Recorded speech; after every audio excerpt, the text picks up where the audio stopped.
A paz do Senhor a todos, meus irmãos. Bem-vindos a mais um vídeo do nosso canal e o título do vídeo de hoje, Dando Passos para a Vida.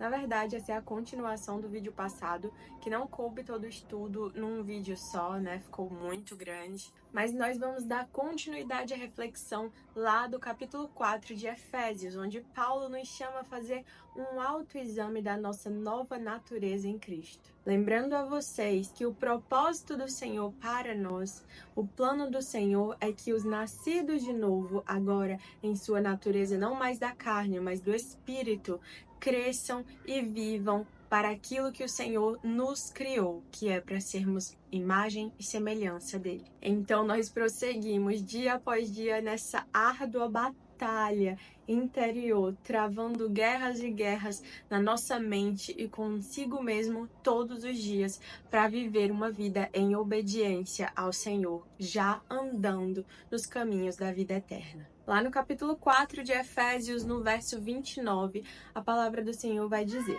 nenhuma palavra torpe saia da boca de vocês, mas apenas a que for útil para edificar os outros, conforme a necessidade, para que conceda graça aos que ouvem. Nós somos muito falados na palavra do Senhor sobre vigiar a nossa língua, vigiar a nossa boca. Lá em Provérbios vai dizer que a língua tem poder para a vida e para a morte. As que gostam de usá-la comerão do seu próprio fruto. Olha que forte, gente.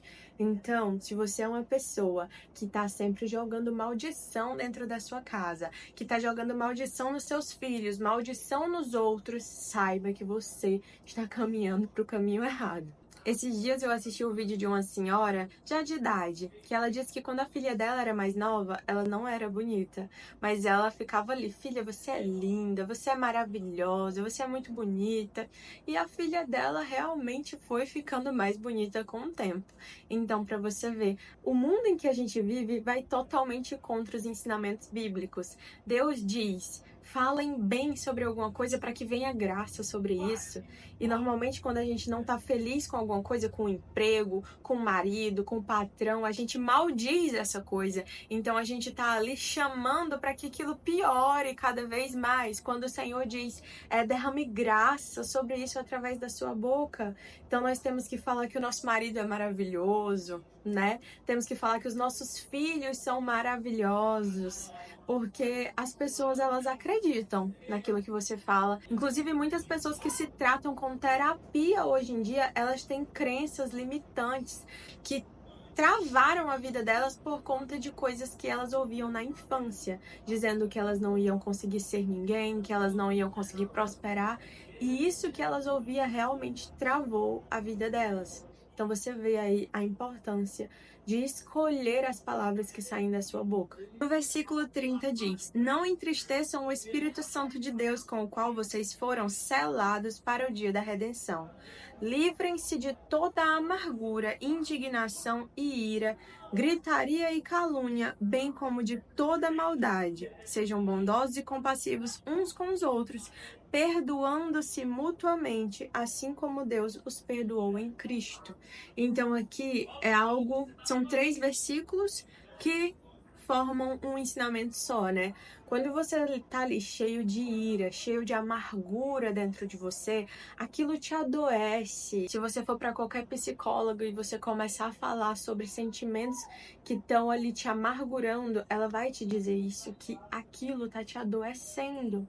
E isso, num cristão, entristece o Espírito Santo. Se o nosso Deus é um Deus perdoador, que nos perdoa dos nossos pecados e os esquece totalmente, quem somos nós para ficar magoados com alguém e não liberar perdão para essa pessoa? Nós somos instruídos pela Bíblia a perdoar aos outros, assim como o Senhor nos perdoa. E não se engane, pode ser que a pessoa que fez isso com você, ela tá vivendo a vida dela tranquila, normal. Quem tá adoecendo por isso é você.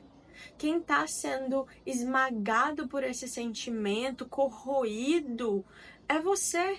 Então o perdão, ele te liberta. Muitas vezes esse sentimento não sai e o nosso desejo de vingança é tão grande porque nós estamos com ego ferido.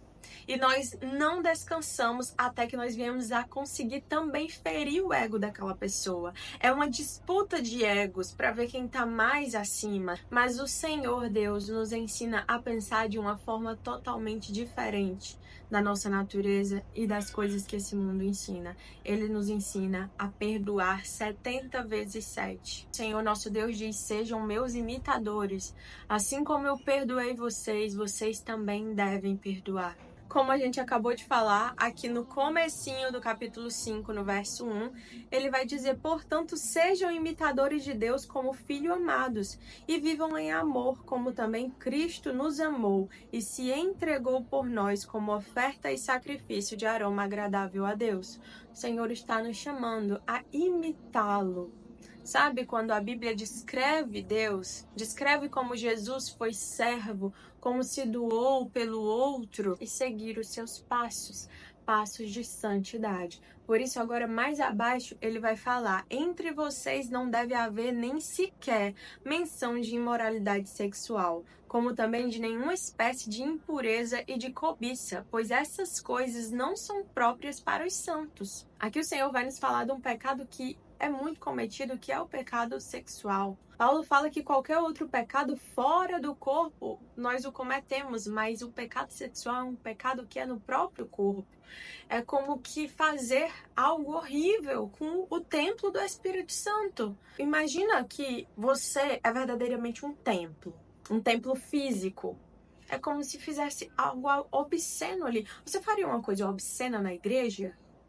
Então, quando a gente pensa que nós somos a casa de Deus, o Espírito, Cristo, Deus habita em nós, e nós fazemos algo escandaloso ali, é como se nós fizéssemos dentro da casa em que o Senhor mora.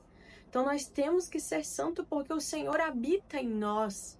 Também vai falar aqui da cobiça, que é um mal muito grande. Se você for ver desde lá do Éden, quando Adão caiu, o que foi aquilo? Foi uma cobiça. A serpente prometeu que Adão seria como Deus, e ele cobiçou ser como Deus, ele quis aquilo para ele. Então, desde lá do início, a cobiça é um dos piores pecados. Você desejar aquilo que não é seu, desejar aquilo que outra pessoa tem, aquilo que outra pessoa é, às vezes.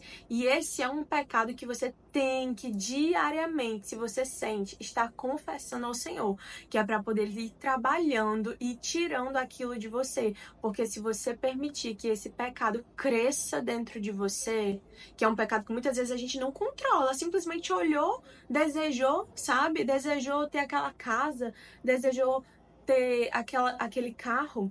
Muitas vezes a gente não controla, mas se você não estiver vigilante, confessando a Deus aquilo que você está sentindo para Ele mudar aquilo, aquilo pode crescer dentro de você e se tornar uma bomba relógio. Então, se você tem sentimentos, pensamentos de cobiça, confesse a Deus para que Ele tire isso de você. No verso 4, não haja obscenidade, nem conversas tolas, nem gracejos imorais que são inconvenientes, mas ao invés disso, ações de graças. Porque vocês podem estar certos disso, nenhum imoral ou impuro ou ganancioso, que é idólatra, tem herança no reino de Cristo e de Deus. Aqui mais uma vez ele está afirmando coisas que o Senhor não aprova e que não podem estar presentes na vida de um crente. Gente, essas coisas elas estão por toda parte. Cabe ao crente fugir disso, fugir de rodas que não o convém, fugir de ambientes que não o convém. Ontem eu estava assistindo um vídeo e assim, era um vídeo engraçadinho, sabe? Aí eu comecei a assistir o vídeo e quando foi no final era uma piada, né, imprópria. Então, aquilo, eu comecei a refletir sobre isso. Aquilo há um tempo atrás seria algo tão normal, sabe? Mas hoje em dia é algo que não me convém. É algo que poderia até passar despercebido aos meus olhos. Mas como eu tenho o Espírito Santo, ele já faz assim, ó. Sabe? Sai daí, tira isso, coloca como não interessado. Esse não é o seu lugar. Isso não é coisa que te edifica e não deve ocupar sua mente. Ninguém os engane com palavras tolas, pois é por causa dessas coisas que a ira de Deus vem sobre os que vivem na desobediência. Portanto, não participem com eles dessas coisas. Parece tolo, né? E as pessoas hoje em dia, de fato, não reconhecem o que é o mal para Deus. Às vezes elas pensam que o mal é apenas assar ou Extu, mas nós como cristãos, temos o dever de saber o que é que não agrada a Deus, o que é que para ele é algo ruim. Esses dias eu estava lendo a Bíblia e disse que o homem, quando trai a mulher, ele está se vestindo inteiramente da violência. E eu, meu Deus, nesse mundo eu nunca compararia uma traição com violência, mas para Deus é violência. Né? Então nós temos que estar ali cheios do conhecimento, do entendimento do que não agrada a Deus, para que a gente não faça. Porque outrora vocês eram trevas, mas agora são luz no Senhor. Vivam como filhos da luz, pois o fruto da luz consiste em toda bondade, justiça e verdade. E aprendam a discernir o que é agradável ao Senhor. Então o crente ele tem que conhecer a palavra de Deus, porque conhecendo a palavra, ele conhece a Deus. E aí ele vai saber o que é que agrada a Deus e o que não agrada. Porque o que agrada a Deus é que você ande em obediência e assim você andará pelo caminho da luz. O Senhor nos chama a ser luz nesse tempo. A própria palavra do Senhor diz isso. Ele diz: venham ser luz nessa geração depravada. Gente, quando você se posiciona como cristão, as pessoas às vezes ficam escandalizadas. O que há um tempo atrás seria algo normal. Hoje em dia, quando você se posiciona em não mentir,